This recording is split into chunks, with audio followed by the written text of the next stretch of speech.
On the second Sunday of November 1894, we felled a fir on the north ridge, and it pinned a man we did not bring. He had a crosscut saw for a smile. The woodknocker did not answer that morning, and the dinner triangle rang 12 times before noon, and the cook set a 13th plate that night. Nobody asked him to set. Mix version V1 dense 2026-0603 EP 13 returns to title formula post EP 12. Runtime control test target 17-0-17-20 final. You ask any logger on the Olympic Peninsula in 1894 what he is afraid of. He will not say the bears. He will not say the cougar. He will say the woods on a Sunday when the wind is wrong. I am John Halloran, 47, 30 years a logger, 2 seasons bull of the woods at Hennessey's camp, 11 miles up the South Fork of the Skokomish, 14 men in November of 94. Names matter. Bullbucker was Sam Two-Hat Murphy. Fallers Whit Olafson and Big Ned on the Misery Whip, Pete Lavalette and Petty Pete on the second saw, Buckers Rune Solberg and Cole Henderson, Harlan from Olympia on his first season. Old Ezekiel kept the oxen. The cook was Mr. Wong with a Chinook boy named Sammy. 14 at the long table. Cook and helper ate standing and never sat. The count was always 14. Always. The rules. You did not whistle inside the bunkhouse on pain of supper on the steps. You did not lie about a count. And you did not, ever, whistle on the slope while the cut was being made. Two-Hat had a fourth rule that was his own. Before a faller put his plumb double bit to a fir, he tapped the trunk 3 times with the back of the axe and listened. If the wood knocked back, 3 slow returns from inside the heart like a man rapping at a door from the inside, the tree was willing. If it did not knock back, you walked off and felled another. I have heard the wood knock back. I cannot explain it. I lit the kerosene lamp in the cook shack at 4 o'clock by my brass watch the morning of the second Sunday. The watch was new. The watch was wrong by about 11 minutes, which I had not yet noticed. I will think about those 11 minutes for the rest of the days God gives me. We went out on the north ridge at first gray light. The fir was an old-growth Douglas, 280 feet. Whit Olafson went up the springboard and tapped the trunk 3 times with the back of his plum. He said, "Boss, she is not answering." I said, "Tap her again."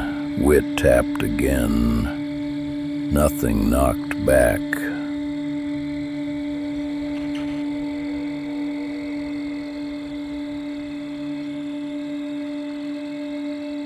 I should have called her off, but a buyer was coming up from Aberdeen who paid by the board foot. We were a week behind, and the 11 minutes my watch was wrong made me think I had less light than I did. I said, "Whit, lay her northwest." Whit started the undercut. Two-Hat came up beside me. He said, "John," the wood did not answer. "Call her off." I said, "We are behind, Sam." Two-Hat made a sound that was not a word. He walked down to Big Ned sideways. The way you walk away from a horse you do not trust. The undercut went easy. Too easy. The chips came out pale, and the smell off the wood was wrong. Not pitch, not sap. Something sweet like apples gone a little. Whit and Big Ned set the Misery Whip in the back cut. The fir began to talk. That is what fallers call it. The fibers tear and the tree gives a long, low groan that goes into your bones. This one talked wrong. The groan went up, not down. Into a register I have heard once before in a barn in New Brunswick in '71 from a calf being born wrong end. Wit jumped, Big Ned half a second after. The fur went over. She went the wrong way, twisted on her stump and came down south-southeast across the skid road, and the wide, heavy butt came down on a thing that was not there when she started falling. There was a man under the butt, face down, red and black Mackinaw, one cork boot on, the other off, and the barefoot was clean. November duff 6 inches deep, and his barefoot was clean as if he had washed it in a basin that morning. Two Hat went around, looked at the head, and stood up very straight. He said, "Halloran, ring the triangle 12. Nobody goes close to that head until I tell you." I rang it 12 times, the way it is rung when a tree falls wrong. The rings went out over the wet ridge and did not echo back the way they usually did. Men came in. I counted them. Pete and Pettit Pete, Roon, Cole and Joe, Pierce, old Ezekiel with the ox, Mr. Wong and Sammy. 14. Then I counted the men around the felled fur, and I got 15.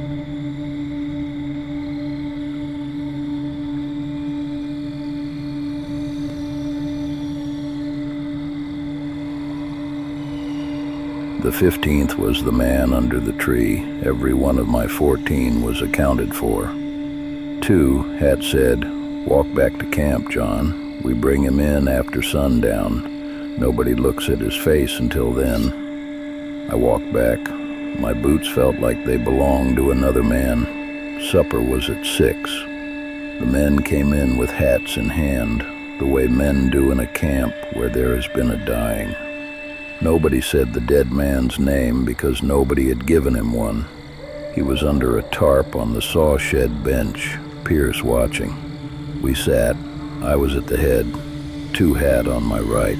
Mr. Wong came out with the kettle. He stopped in the doorway.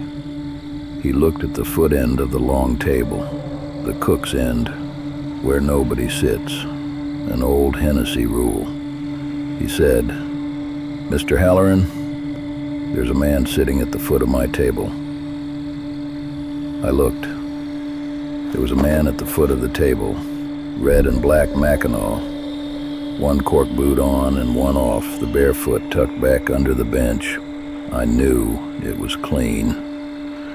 His hat was on the bench. His hair was wet from the mist. His face from the eyes down was a crosscut saw. I will describe it the once and not again. The long raker teeth of the misery whip and the smaller rip teeth between them set into the jaw where lips and teeth should be. Polished, bright, oiled. They moved when he breathed, the way a saw moves loose in the kerf.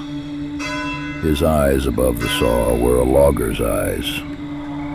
Tired. Patient. They did not blink. Mr. Wong, God keep that man, did not drop the kettle. He set it at the head of the table, went to the kitchen, came back with a 13th plate, fork, and tin cup, set them in front of the thing at the foot of the table, and did not look at its face. 2 Hat put his mouth near my ear. "John, the rule, right now, say it without looking at any one of them." I said the rule, the way you say a prayer in a house where the priest is dying. "Boys, there is a man at the foot of this table. You do not look at his face. You do not ask his name. You do not pass him the salt. You do not get up before he does.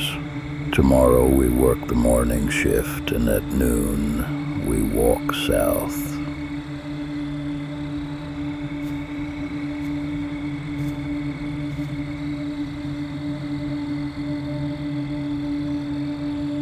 Newt crossed himself, which I had not known a Lutheran would do.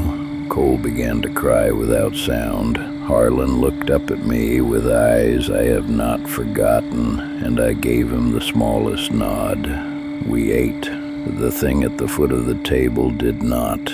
It sat, it watched, its teeth moved when it breathed. Near the end of the meal, it opened its mouth, the teeth parted the way a saw parts in a kerf, and a voice came out that was Whit Olafson's. It said, "Pass the salt." Whit did not lift his head.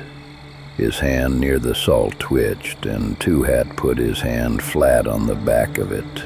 It spoke again in Cole's voice, then Harlan's, then Ezekiel's, then Mr. Wong's, the cruelest, because Mr. Wong's real voice was praying behind us in the kitchen at that same moment. Then it used my voice. In John Halloran's exact Donegal lilt, it said, "Pass the salt, boys. Halloran says it is all right. Halloran is the boss." Not a hand moved. Two Hat under the table had Harlan's wrist and Cole's wrist, gripping hard enough to bruise the bone. After what might have been a minute or 10, the thing stood up. It put its hat on, walked out, and did not look back. We sat 40 minutes before anybody got up. The 13th plate had not been touched. Mr. Wong burned it, fork and cup, in the wood stove. I want to tell you about the rule. The older than the trees rule. The one Charlie Pisht, the Olympic Indian timber faller, gave old Hennessey in 1881, which Hennessey wrote down in the camp logbook and which I read by lantern light that night. From memory, but close. If a tree falls wrong and the woodknocker did not answer, a man you did not bring will lie under the butt, and his bare foot will be clean. After dark, he will rise and walk to the cook shack and sit at the foot of the long table. If you let him eat, the camp ends. Do not look at his face. Do not ask his name. Do not pass the salt. He cannot eat what you do not give him.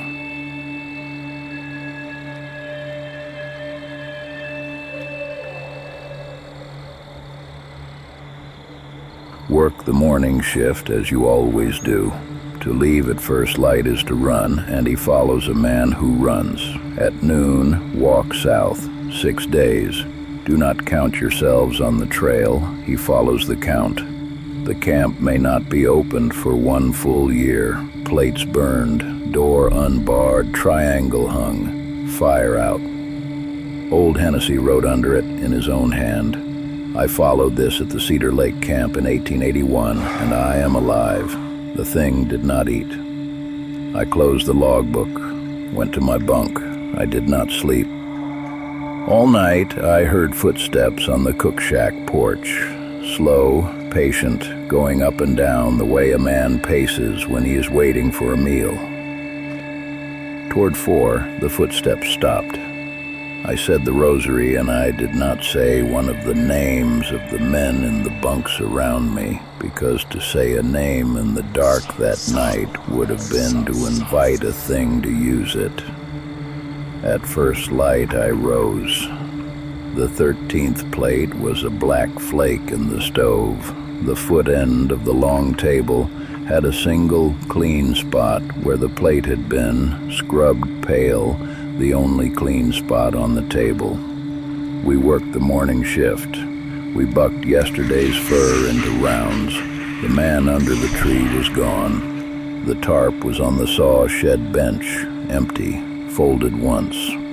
At noon, Mr. Wong rang the small bell, and we did not eat. I paid the men out of the strongbox in gold coin, double wages. We left the fire out. The triangle hung, the cook shack door unbarred. I walked out of Hennessey's at 12:20 by my brass watch, which I had reset against the cook's clock. We walked south. 6 men walked south. Myself, Two Hat, Whit, Cole, Harlan, Mr. Wong. The other 8 took the north trail to Port Angeles, 3 days against 6, against the rule. Two Hat begged them. Pete said, "Boss, my woman is in Aberdeen, and 3 days I will be home." The rest went with them. We did not see any of the 8 again. The Port Angeles Tribune for November 22nd has a party of 8 come down with 1 missing, found under a deadfall 6 miles back. The 23rd, another. The 24th, another. They arrived 3. The paper called it bad weather. Of the 6 who walked south, second night, Whit did not wake up. We made him a cairn of river stones.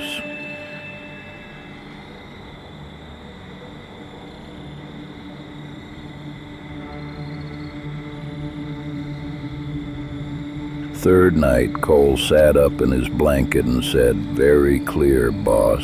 He is asking again." Then Cole lay back down and did not get up. We buried him under a cedar. Fourth night, Two Hat asked me, "Lo, John, how many of us walked out?" I almost answered. God help me, I almost said 6. The number was at my teeth. Two Hat put his hand flat on my chest. "Do not count, John. He is asking through me." I did not count. I said, "Sam, I do not know." Two Hat said, "Good man." Fifth night, Harlan did not wake up. He was 19 and had told me at supper he was going to write his mother saying he was done with logging. He never wrote it. Sixth morning, the 3 of us came out onto the wagon road outside Shelton. Myself, Two Hat, Mr. Wong, who had walked the whole 6 days at the back with a wet cedar branch he never put down. We walked out as 6, we arrived as 3. Two Hat died in the Klondike in '99 the week before. He wrote me 1 line. "John, he is still asking, and I am tired. I am the one writing this." 68 years old, in a rented room in Tacoma, on the back of an order pad because there is no paper in this room.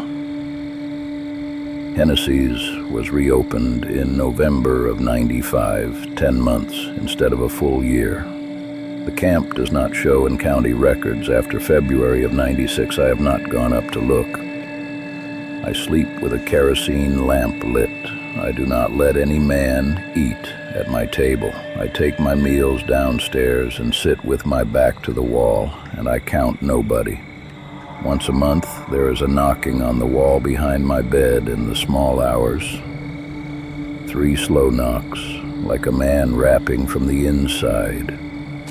And a voice, always in the voice of one of the men I walked south with, always the same polite words.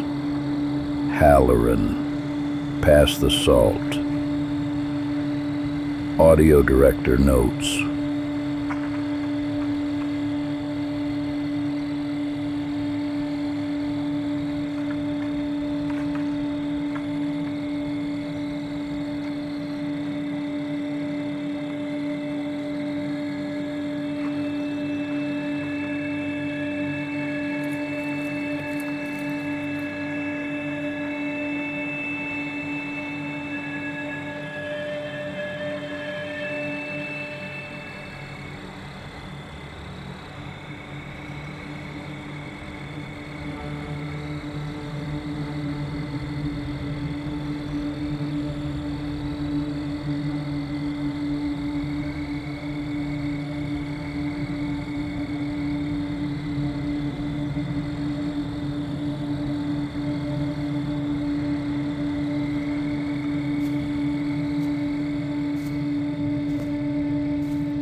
Sun, sun, sun, sun, sun.